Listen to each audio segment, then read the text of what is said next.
What's good? What's good, everybody? Welcome back to another episode of The Urban Platform Speaks. Make sure to like and subscribe as you tune into the channel, check out the content.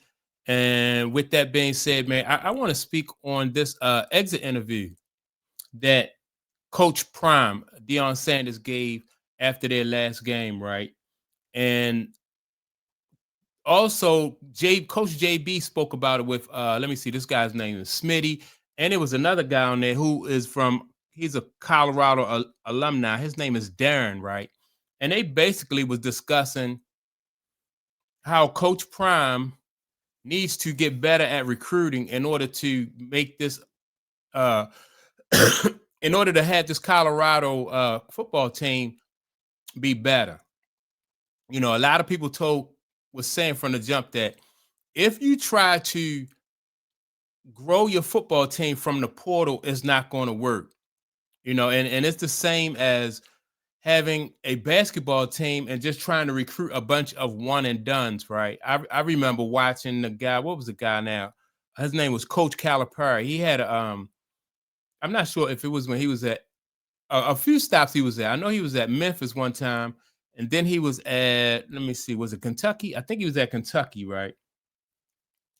And he used to get a bunch of one and dones. And even with the one and dones, he still couldn't, he still couldn't win it all until he got to the point where he was coaching these guys up, teaching them the game of basketball. Because with the one and dones, even though these guys are exceptionally talented, they still don't have the experience and the basketball knowledge that went along that would, help them win. And a lot of people say that it's the same thing with football. Like you can get all the five-star recruits in across the board, quarterback, wide receivers, running backs, all of that, right? But you still need to teach these guys how to play football, and you need to coach them up. So the best thing to do for a football program is to get some people, some homegrown people, some homegrown kids that want to play at Colorado, and mix them in with some kids, with some 4-star, 5-star kids from other places, but create a culture also, which is important. So when you do bring kids from other places, that culture will they just get ingrained into that culture that you've created.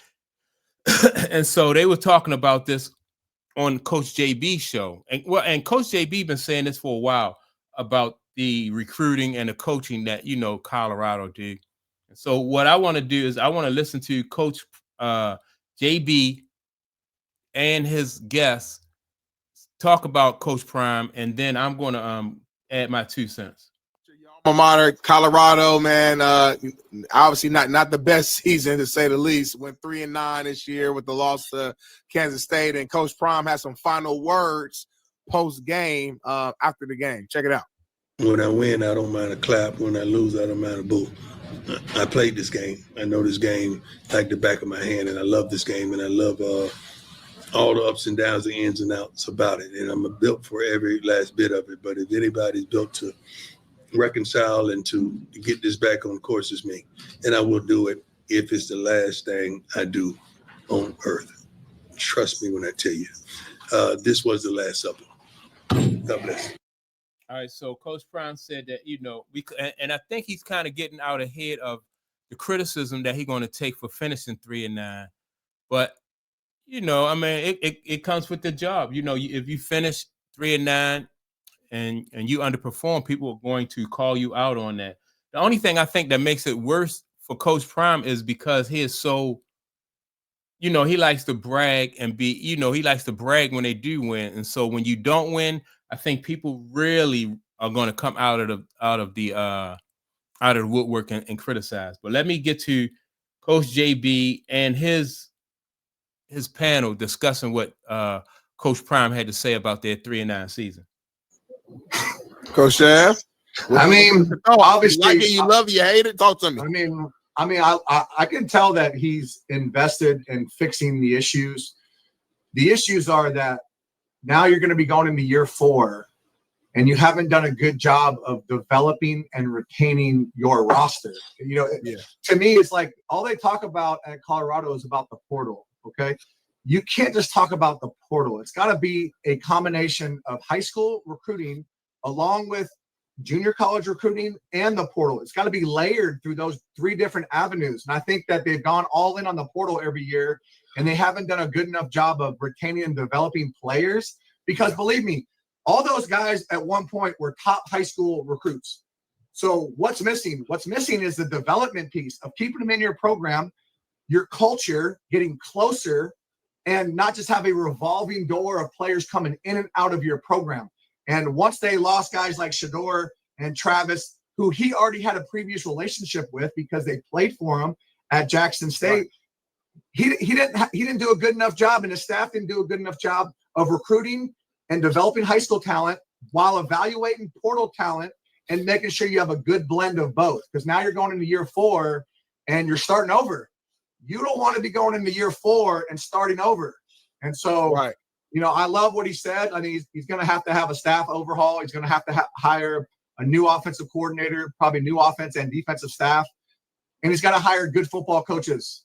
And don't get yes men around you. Get people that are going to tell you the truth and go, coach, look, this ain't good. You got to be able to have hard conversations in the staff room and not everybody be. All right. So, Coach, he makes a good point, right? And I forgot about junior college players. Junior college players are very important because a lot of times guys end up at junior colleges not because they're not good enough. They might, you know, maybe because of grades. Some of them might have some type of personal issue that might have held them up from going to college, or maybe they didn't the SATs, you know, they didn't get a high enough score.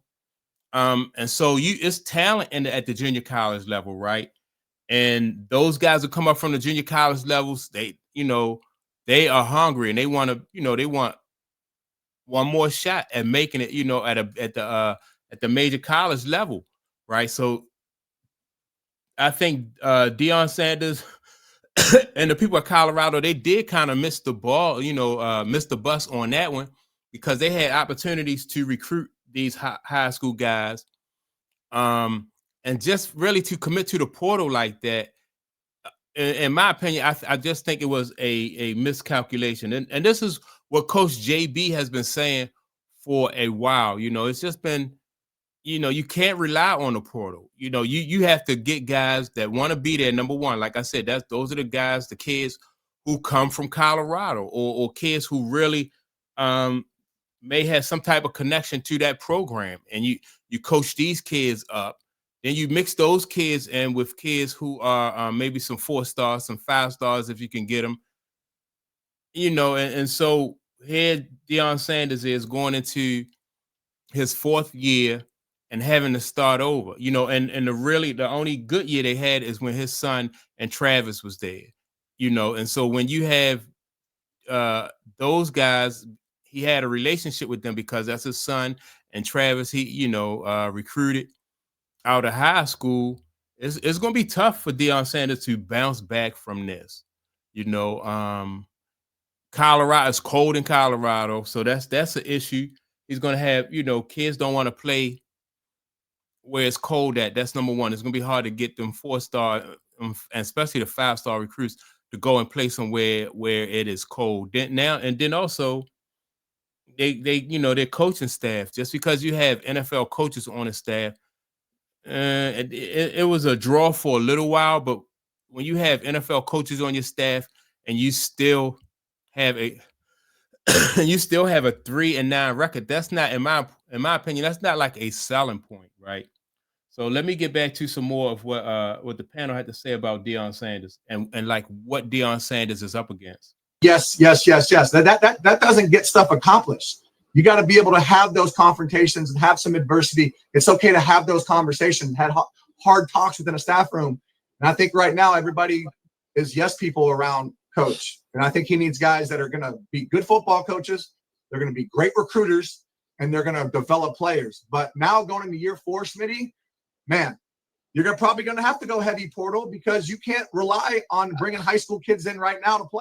Yeah, Deion Sanders' back is up against the wall. If you come in to a program, you probably would get 3 years to develop that program. But in year 4, they're not going to give him like another 3 years to develop the program when he could have he could have been bringing the kids in that was going to right now. This is they'd be juniors going into their senior year. So it's I just think it was a miscalculation. And as far as like the coaches like being yes men, that's not good. Like I watched the show. Some of those coaches and those assistant coaches, they cuss each other out. And because they have a relationship with each other, they have a trust and a rapport. Whereas though, if the head coach cuss at somebody, some of the assistant coaches or the coordinators, they'll cuss right back at them if they feel like they are in the right and they want to get their point across. And they're not afraid to do that because, like they have that relationship with the coach. And the coach wants that pushback because the coach don't want or need yes men around him. So if Deion Sanders is just surrounding himself with yes men, that's another mistake. Play because they're not going to be ready. That's why you have to recruit and retain and develop, man. That's what we've been able to do. We struggled the first year, but all those kids played. And in year 2, they're all playing still, and they're making tons of plays on offense and defense and special teams because they're ingrained in the culture of who we are.